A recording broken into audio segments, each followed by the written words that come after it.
Hi,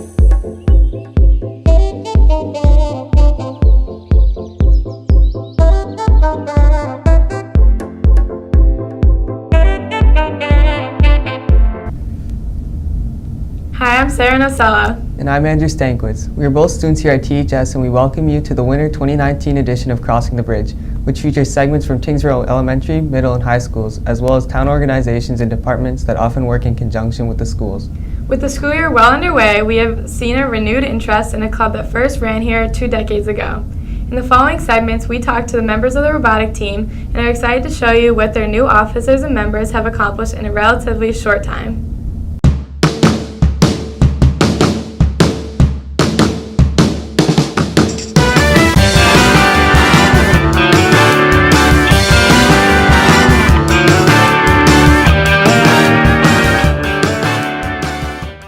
Hi, Jack here. I'm standing in front of the THS Engineering Center where the Robotics Club is currently underway. The club is going to its second year at the Bob Ball competition at UMass School. I'm here to interview the presidents and advisor to see what's changed. So Trey and I are co-presidents now, so I'm the more laid-back president while Trey, usually just bosses everyone around all day. Yeah, Dylan usually focuses more on the fundraising and the bigger picture stuff, whereas I mainly focus on the day-to-day operations and what tasks need to be completed in what time frame. So this year we're under new mentorship, so-called, with Mr. Bovair. He's taking over as the mentor of the robotics program. That has also been different, and it's definitely led to a more laid-back environment in the robotics club, instead of everything being just like, do this task, do this task, do this task, do this task. It's really been more open-ended as to what we can do, and we've had a lot more say in decisions. So that has been more enjoyable.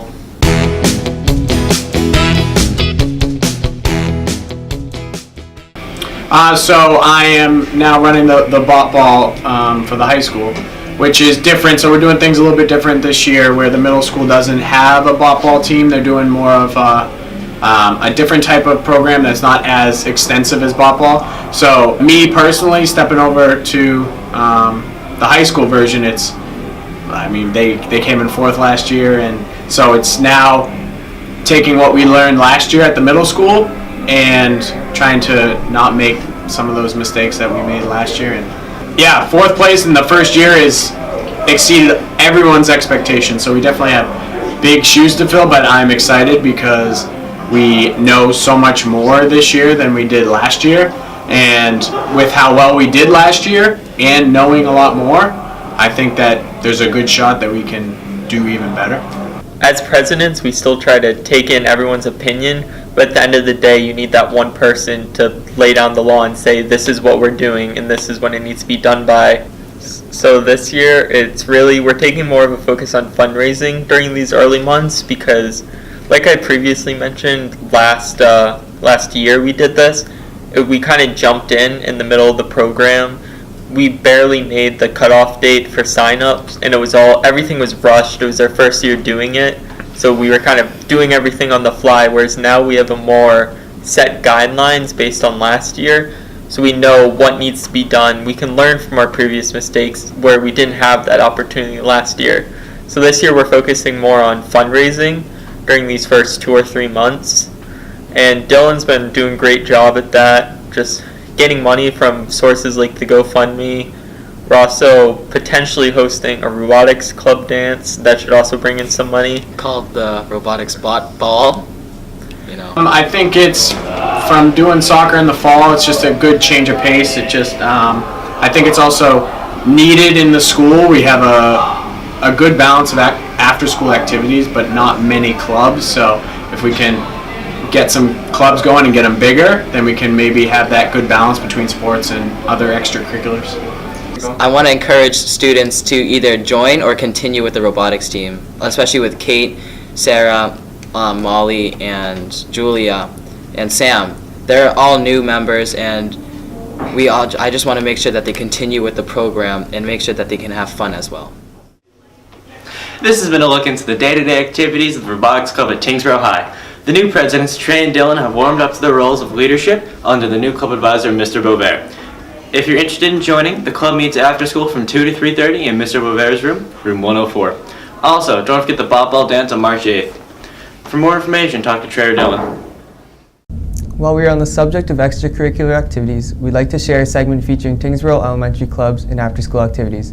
Two of the current offerings that meet once a week are the Telegram, a TES newspaper club, and the Tuneful Tigers, a chorus group. Let's take a look at some of the exciting things they are working on.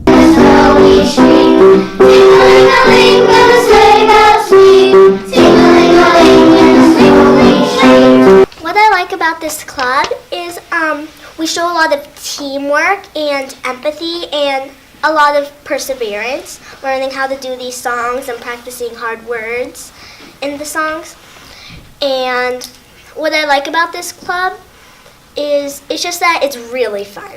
So Tuneful Tigers is a group that meets from 3:15 to 4:15 on Tuesdays after school. And what it is it's a chance for us to be a chorus, essentially, but also learning some music skills in terms of how to work together.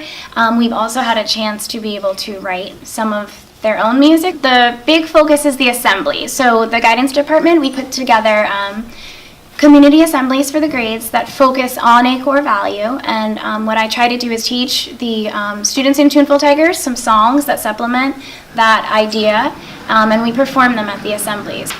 In this club, it's fun how we all get to get together and take videos for our assemblies, and we get to sing. So it's a really nice opportunity for the kids to sing for their peers and to be learning meaningful lyrics that kind of speak to the character education that we're trying to teach throughout the songs. I like to go on stage and sing the songs at assemblies. One of the things that I took out from this club is it was some of our first times being on stage, so we really earned a lot of confidence. My main goals are just for them to feel more confident in their singing, to have that opportunity to get to sing with each other and with their friends, and just be more confident in performing. So some of the students said it was their first time on a stage, so getting that opportunity to sing, but also developing skills like hearing the music, singing together. Working in an ensemble is a real collaborative effort. So for them to be able to present themselves in a positive way and to be working together and doing their best and really persevering. Some of the music I give them is a challenge, but we work through it, and that just builds their skills even more. If we all come together, we can all make a beautiful sound, and we'll always be a team. So Tuneful Tigers is open to grade 3 through 5, and so any students, girls and boys, all are welcome. The TES Telegram is an after-school enrichment club. We had it years past at Tyngsborough Elementary School, and Ms. Homestead and I really wanted to bring it back to life here at TES. So students have signed up to write different articles, carry out different interviews. Some students are creating comics and illustrations to add into the paper. It's a great opportunity for students to expand their writing skills, to work together, and be creative. During this club, we work on the school newspaper, and we each got to do our own articles. And during the articles, what we can do is we can do group ones, or we can do single ones. So that's mostly what we do. Well, we write articles or on Google Docs for our newspaper. What I like about this club is that after school you gotta hang out with a bunch of your friends, and then you gotta work on articles, and a bunch of your classmates can see it and your teachers. So what I learned from being in this club is mostly on how to be a reporter, an interview person, and on how to do interviews. I think it's kind of fun to write your own stories and just get your own ideas about things and then share them with other people, almost like writing books. I don't know, I thought at the beginning it was kind of fun to start and see how things went, and just doing it for the first time, I thought it was fun. I've learned so many different things on the computers. So I learned how to add a picture to our article. I think joining this club, students really get a lot out of it. They seem to be having a lot of fun working together. They've been really creative with the ideas for the different articles and interviews. They've brainstormed together, edited together, so there's a lot of collaboration. They've had a lot of fun.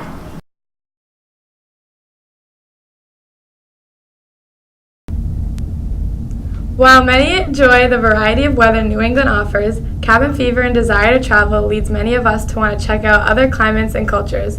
In this following segment, we caught up with Ms. Kate Ramsey, who leads the travel program here at THS, as well as several other faculty members and students, to ask them about the trips they have attended and learn more about upcoming travel opportunities. Don't you want to explore exciting new countries with your friends? Does traveling interest you? Well, join the Tyngsborough High School travel program. I like the THS travel program because it gives the students an opportunity to go to foreign countries where they normally probably wouldn't go. Definitely being with your friends is a key point to traveling with THS because you never get to go to these places with anyone like besides your family. So I think it's just like interesting. Like it's fun to travel with your friends, and like I think it's just a totally different experience, especially when you're with a tour group versus when you're on your own. And you're in another country and it's a completely different culture and you're out of your element and you're out of your comfort zone. It really brings you to a new perspective and you have to, figure things out for yourself and, work around the situation. It's really fun and exciting. And when you're just have your own free time and you're just exploring kind of on your own without a teacher or it's just your friends, you kind of figure things out. It's really hard to pick a favorite trip because they're all great, they're all unique. I'm partial to Italy because Florence is my favorite city, but I haven't been any place I haven't liked. There's only so much you can do inside of a classroom, and when you take students to another country and you take them out of their comfort zone, they're exposed to so many more new experiences, and that's just not something we can do in a school. Mr. Ogden and I would like to go to Asia at some point, maybe Japan or China.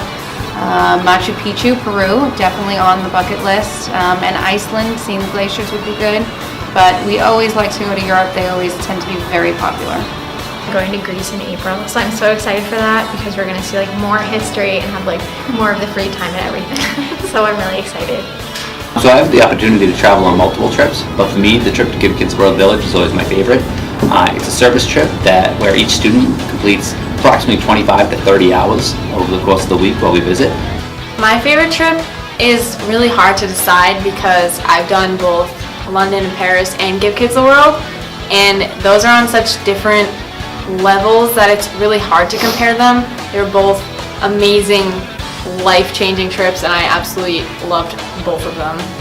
The jobs range through an entire gamut of serving food in the kitchen to operating carnival rides, being part of the different shows they have. So it really is a hands-on experience where you make those connections and you really see how powerful serving others can be. Until you experience this trip, it's really hard to explain the impact that it has on you, but the connections you make and how important you can make other people feel really makes you proud and gives me a sense of pride as the principal. So Give Kids the World is a village/villa location in Kissimmee, Florida, where kids with life-altering illnesses or disabilities go for free with their families. They get free park tickets to Disney, Universal, anything they want. They get free food.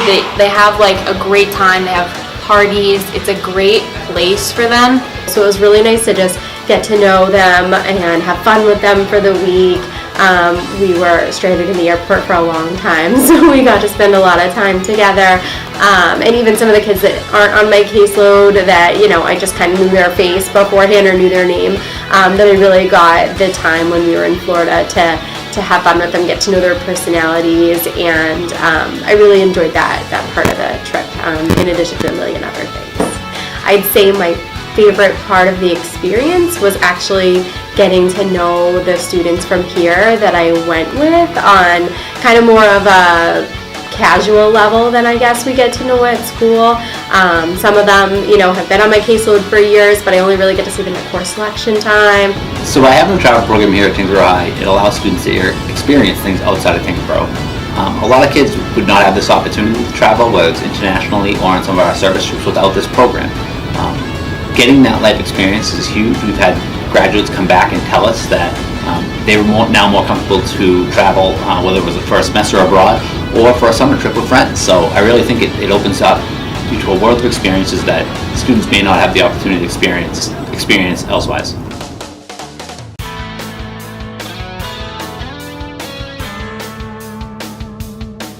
As a family member or friend of a Tyngsborough Middle School student, you may have heard about the A and B day schedule that the classes follow. We wanted to learn more about it and arranged to sit down with the administration, faculty, and students to do just that.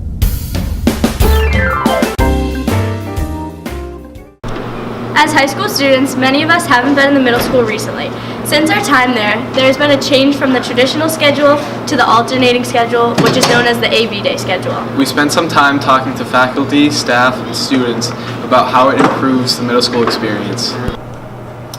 So we changed the middle school schedule to be our current model to better meet the needs of our students here at Tyngsborough Middle School. The goal was to include all students who were prior to the change been excluded from a lot of the regular classrooms, and to offer a better, more comprehensive program for all students, including more unified arts, and to better utilize our staff. We also wanted to increase the offerings of Spanish and phys ed / wellness to an entire year, and by alternating that every other day, we were able to increase the amount of time that students had those classes. All right, so the AB Day schedule also allows for our band students, and now this year with chorus, to be able to, those students to be able to take band and chorus, as well as the specialists that all of the other students are taking. So for 8th grade, our band and chorus students go to band and chorus on A days, first block, and then on B days they have whatever their scheduled UA is. It was a little bit hard to do A and B day, but the teachers helped us by telling us where the UA rooms were and giving us schedules on what we had first and second. So this is our second year of A-Day, B-Day schedule, which is just an interesting take here. It's interesting to really see some kids early in the morning one day, and then the next day after lunch. You get a completely different crew.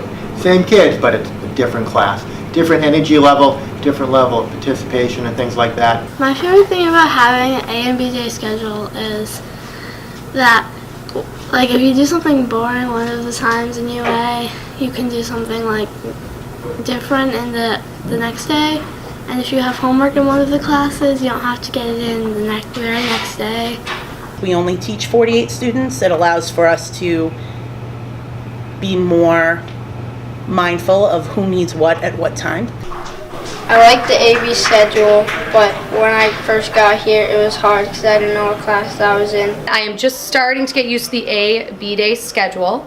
I've so far really enjoyed it. It's nice to see kids at different times of day. It gives them a new perspective each morning if they come in, whether they're here first thing or they come in later. And my 6th graders I see every other day. A-Day, B-Day, allows us to have a little flexibility on how we address it. We really have a huge chunk of time here and then here, and we rotate through what classes we have at those times each day. And also, if we really needed to, we could extend or modify class times on our own. There's no bell, there's no allotment that says it has to end right here.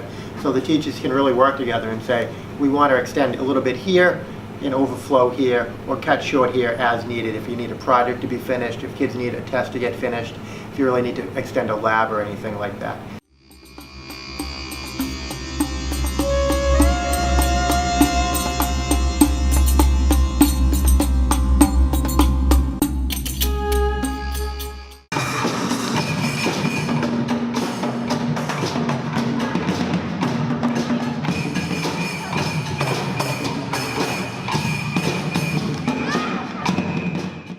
The PALS program here is such an amazing opportunity for all students involved.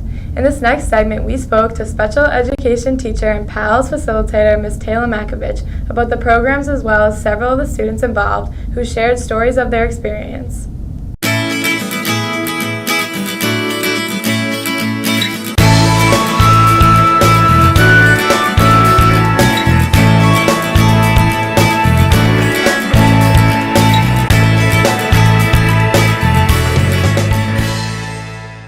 Joining PALS has made me closer to the students because I get to peer tutor them and spend more time with them.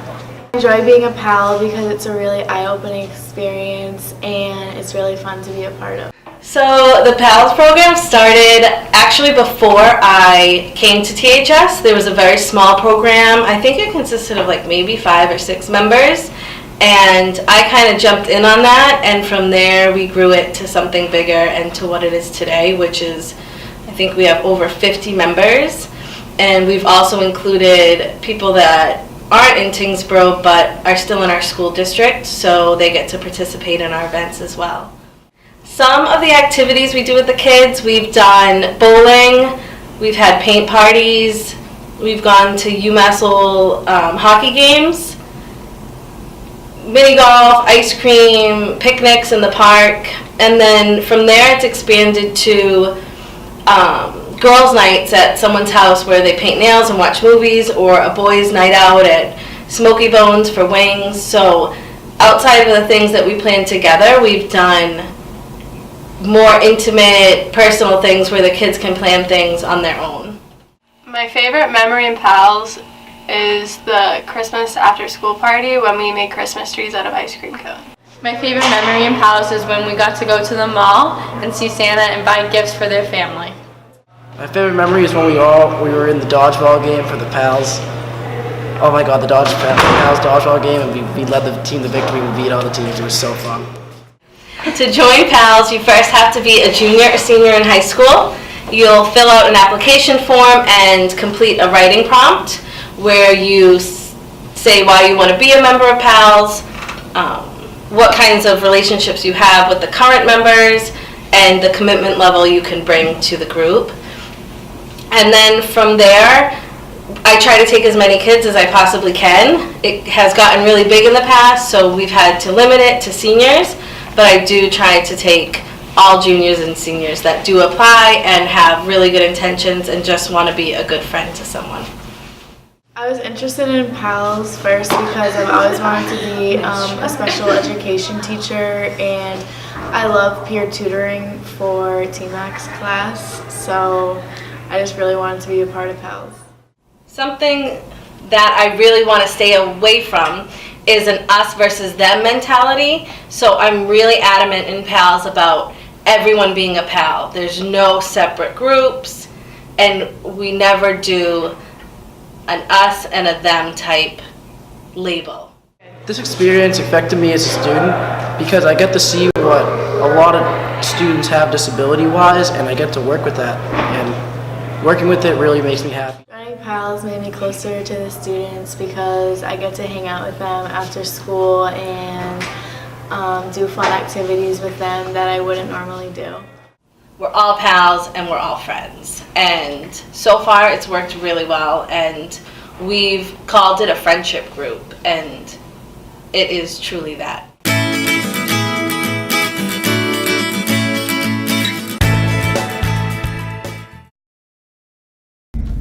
Finally, while he is not officially part of the Tyngsborough public school system, Steve Brogan, our town media director, has been a huge addition to our town culture and has been a big part to the addition of our THS studios and school committee broadcasts.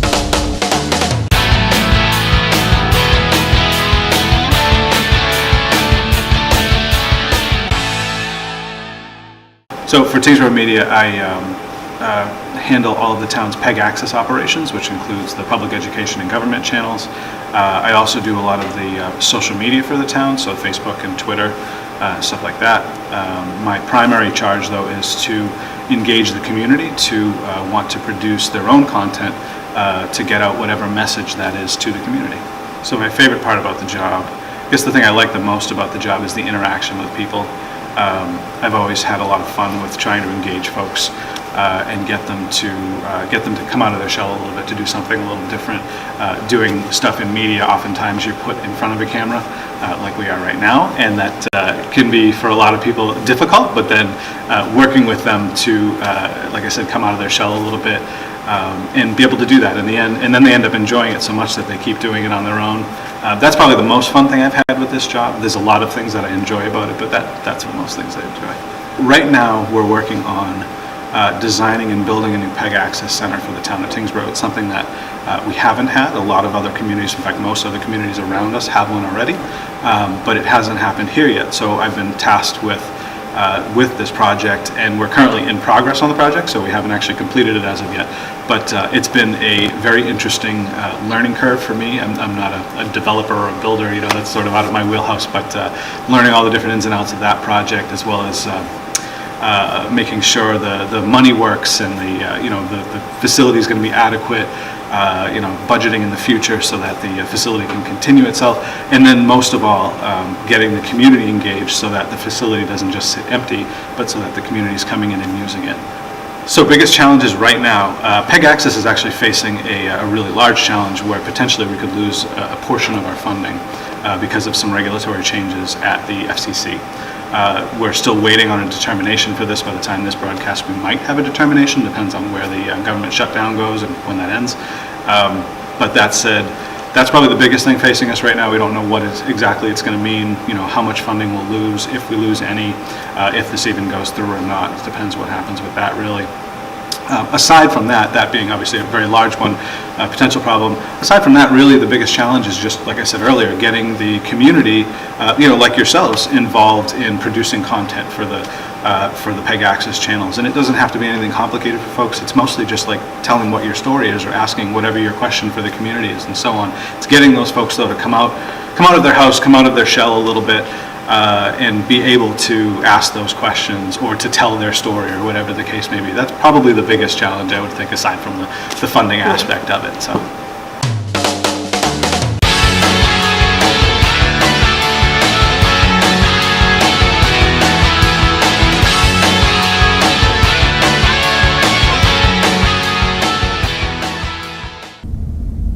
Well, that's all for the winter 2018-2019 edition of Crossing the Bridge. We will see you late spring for our third and final edition of the 2018-2019 school year.